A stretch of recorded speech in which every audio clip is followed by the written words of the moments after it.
Welcome everyone, I'm Dale, and this is Cinema Historia. A countess, a prince, a captain, and a high seas chase. This week we're going back to 1952 for a seafaring adventure called The World in His Arms, starring Gregory Peck, Ann Blyth, and Anthony Quinn. And this is directed by Raoul Walsh. So, where does our story begin this week? Well, it begins in 1850, San Francisco.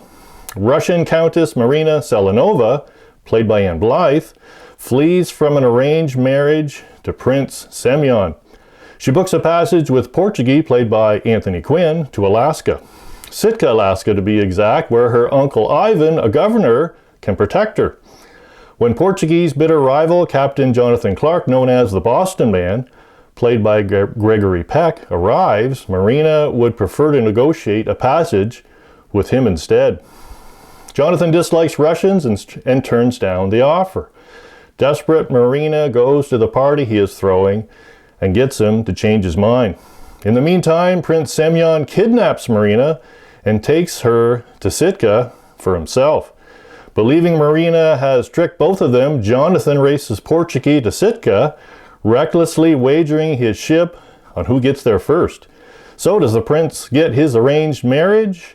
Which seaman wins the race and gets to own two ships? And does the Russian Countess Marina get rescued? This movie is based on a book by American author Rex Beach, who wrote many novels of adventure, action, and drama. The World in His Arms of 1946 was one of several books set in Alaska, where Beach had spent 5 years, including a stint at prospecting for gold.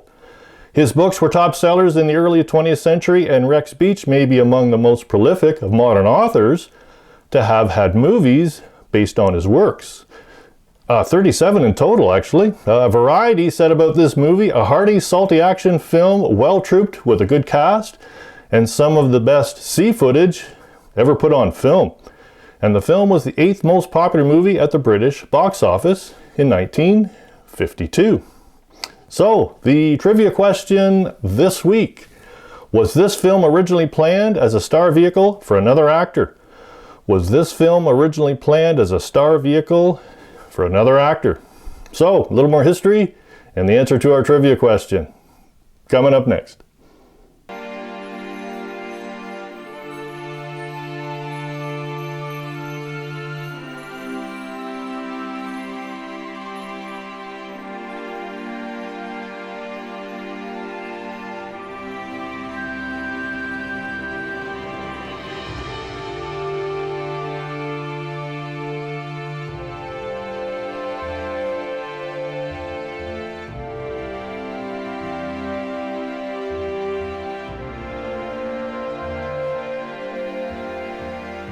Well, since our story hovers around ships and a port from the mid-1800s, for history this week I thought it might be interesting to talk about a port and a wharf and shipbuilding that was near my area back in the mid-1800s.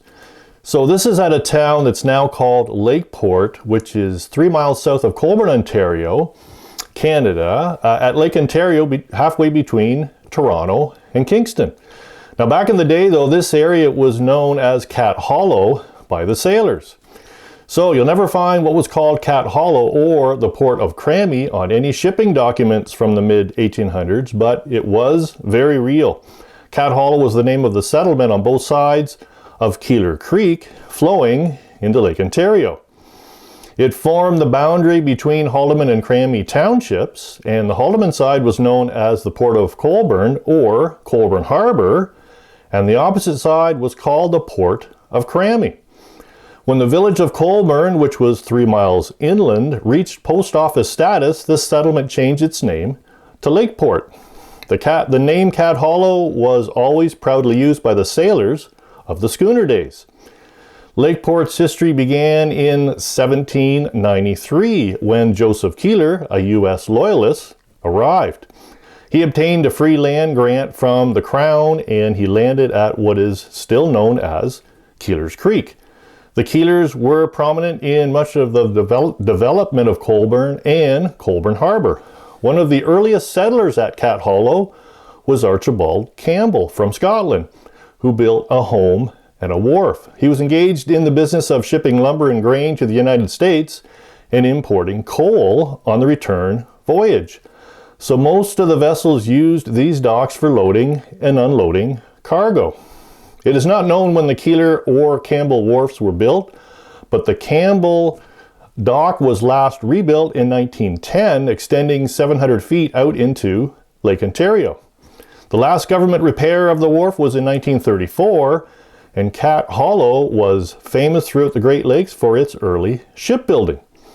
And the earliest recorded launch was by a vessel named the Trade Winds, built at Keeler's Creek in 1853, and was purchased and sailed by the famous Captain John A. Allen of Whitby.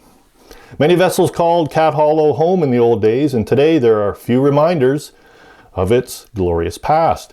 Now it is still actually sectioned off, and there's a monument down in that section, and the monument states, "Many brave souls went down to the sea in ships from here. A bard sang, 'Take me back to old Cat Hollow, if I thought that I could find all the faces and the places as I see them in my mind.'" And that monument was donated to that area in 1982. And it's still sectioned off. In fact, in one of the photos where you see a general store, which is at the Four Corners, it's now a home, but when I rode my bicycle down through there in the mid or late 1960s, I'd stop there as a general store and pick up popsicles on my way down for a swim. And my thumbnail I produced for this video was made just west of Cat Hollow, and there's a newer boat launch in that section. So pretty interesting, actually. And the answer to our trivia question: was this film originally planned as a star vehicle for another actor? Certainly was, and a big actor it was. Yes, screenwriter Borden Chase claimed that this was planned as a star vehicle for John Wayne. An extensive rewrite was needed to accommodate Gregory Peck in the lead role.